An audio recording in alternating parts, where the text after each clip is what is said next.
আসসালামু আলাইকুম গাইজ, অনেকদিন পর আবার নতুন একটা ভিডিও নিয়ে চলে আসলাম। আজকে একটা বিয়েবাড়ি দাওয়াত ছিল, সো আপনাদের সাথে আমি এটা শেয়ার করব। প্রথমে যে প্লেটে পোলাও দিয়েছিল, সাথে দিয়েছিল হচ্ছে টমেটো শসার সালাদ। পোলাওটা মটরশুঁটি দিয়ে করা হয়েছিল, ওটা আমার অনেক পছন্দ। পরে চর্বি ডাল দিয়ে দিয়েছিল, এটা গরুর চর্বি দিয়ে ছোলার ডাল রান্না হয়েছিল, আর এই ডালটা খেতে আমার অনেক মজা লাগে। তারপরে যে মুরগির রোস্ট দিয়ে দিয়েছিল। এই যে দেখুন, মাশাআল্লাহ রান্নাটা অনেক মজা হয়েছিল। আর আমি এখানে খাওয়া শুরু করেছি।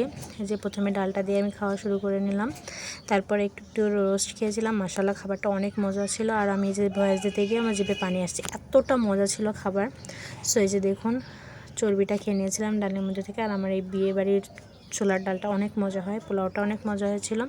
এক কথায় খাবারগুলো অনেক মজা হয়েছিল। সো আমি এখানে অনেক মজা করে খাচ্ছিলাম। যে দেখুন, এরপরে পাতে পড়েছিল মাংস। এটা ছিল হচ্ছে গরুর মাংস, যেটা অনেক মজা হয়েছিল। আর আমি খুব মজা করে খাই, গরুর মাংসটা আমার অনেক পছন্দ। এটা তো আমি অনেক ভিডিওতেই বলেছি। সো এতদিন আমি ভিডিও আনতে পারিনি, তার জন্য অনেক দুঃখিত। আসলে অনেক ব্যস্ততার মধ্যে থাকা হয়, তার জন্য আসলে ভিডিওটার করা হয়নি। সো আমার ভিডিও ভালো লাগলে অবশ্যই লাইক করবেন এবং সাবস্ক্রাইব করবেন। আল্লাহ হাফেজ।